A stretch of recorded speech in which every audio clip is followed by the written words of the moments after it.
Assalamualaikum warahmatullahi wabarakatuh. Selamat pagi anak-anak. Sebelum kita mulai pelajaran hari ini, alangkah baiknya kita berdoa terlebih dahulu. Berdoa menurut kepercayaan dan keyakinan masing-masing dimulai. Berdoa selesai. Hari ini kita ada di kelas seni budaya. Jadi untuk pembahasan hari ini adalah seni rupa. Untuk hari ini kita akan membahas mengenai menggambar flora, fauna, dan alam benda. Jadi tujuan dari pelajaran kita hari ini adalah kita bisa mengetahui unsur, prinsip, teknik, serta prosedur untuk menggambar flora, fauna, dan alam benda nanti. Oke, dari judul ini nih, menggambar flora, fauna, dan alam benda. Menggambar. Jadi, pengertian menggambar adalah membuat sebuah gambar dengan mencoret, menolehkan, atau membuat goresan pada sebuah media gambar. Jadi itu adalah dari menggambar. Jadi sebenarnya menggambar itu sebelumnya di masa nenek moyang kita itu sudah dikenal. Buktinya ada lukisan di dinding-dinding gua, itu juga bisa disebut sebagai gambar. Gitu. Kemudian kali ini kita akan membahas objek gambar. Jadi objek gambar ini ada 3. Seperti yang sudah dijelaskan di judul tadi, itu ada flora, fauna, dan alam benda. Baik, kita bahas satu persatu ya. Yang pertama nih, flora. Ada yang tahu nggak sih flora itu apa? Ya, benar sekali. Flora itu tanaman. Sudah ada di gambarnya di situ, ada bunga anggrek seperti itu. Baiklah. Jadi di sini flora itu juga memiliki jenis. Jadi ada flora yang hidup di darat dan juga hidup di air. Jadi flora yang hidup di darat itu mawar. Mawar itu hidup di darat. Kemudian tanaman anggrek itu juga hidup di darat. Tapi juga ada anggrek yang hidup di air juga ada. Untuk yang di air tadi, misalnya teratai, ya, eceng gondok itu juga bisa disebut tanaman air seperti itu. Flora ini relatif mudah digambar karena dia relatif tidak bergerak, jadi dia lebih mudah dicontoh sebagai gambar seperti itu. Dan juga garisnya tidak statis seperti kita menggambar benda. Kalau garis itu lurus, kita juga harus membuatnya lurus. Jadi kalau bunga maupun tanaman lain itu bisa lebih mudah kita untuk menggambarnya seperti itu. Dan selanjutnya yaitu fauna. Nah, di sini ada harimau. Fauna itu hewan. Jadi untuk hewan ini relatif lebih sulit kalau digambar.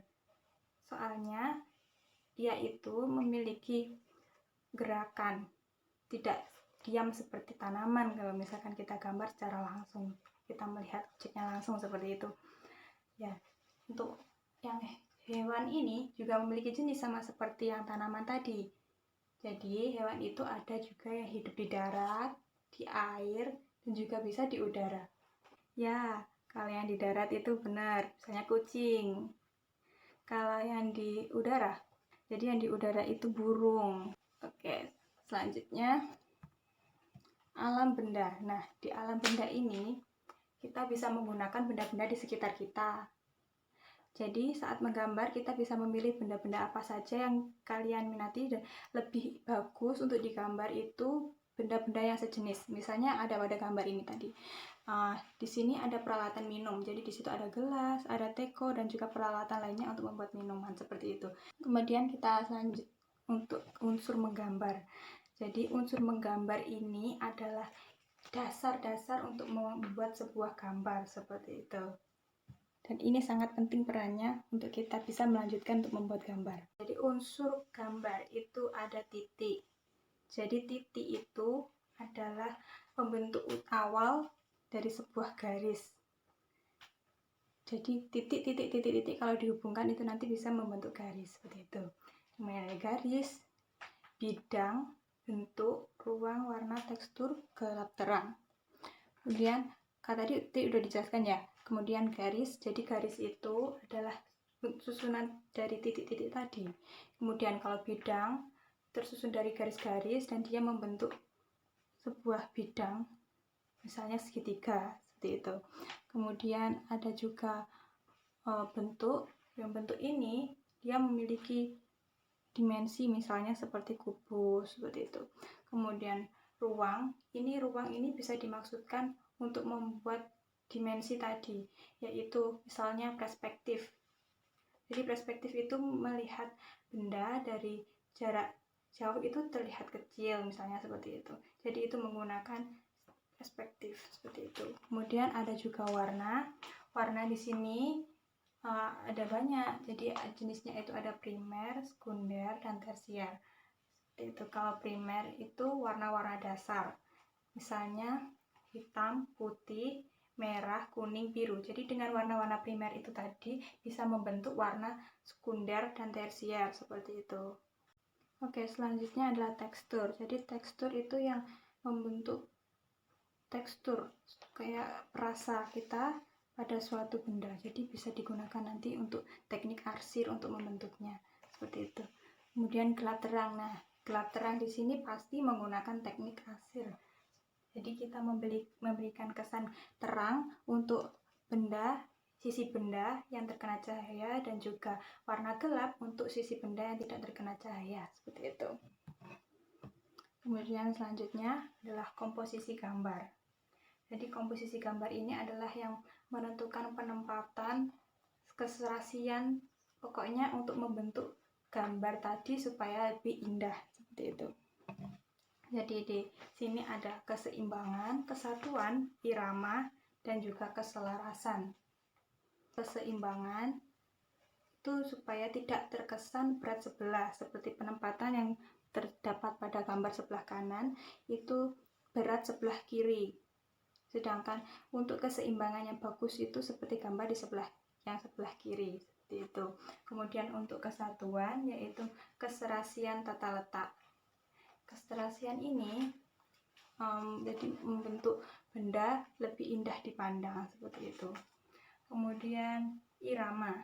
Irama ini adalah yang membuat gambar terlihat menarik. Jadi misalkan benda itu digambarkan tidak tinggi saja, jadi lebih menarik, memiliki tinggi yang berbeda, kemudian bentuk yang berbeda juga seperti itu, jadi kesan lebih menarik. Dan kemudian untuk keselarasan ini adalah seperti komposisi, jadi bisa simetris, asimetris seperti itu. Kemudian kita lanjutkan untuk yang alat dan media gambar.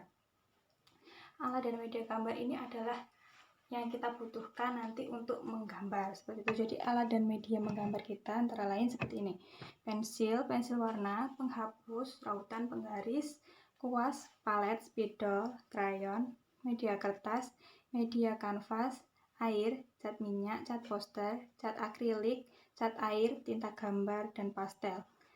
Nah, untuk media nanti yang kita pakai untuk pertemuan kedua adalah media kertas. Kemudian kita bisa menyikat dahulu menggunakan pensil seperti itu. Kemudian untuk gambar akhirnya kita bisa menggunakan pensil warna.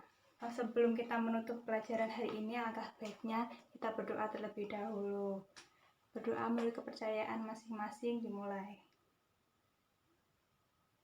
Berdoa selesai. Terima kasih. Wassalamualaikum warahmatullahi wabarakatuh.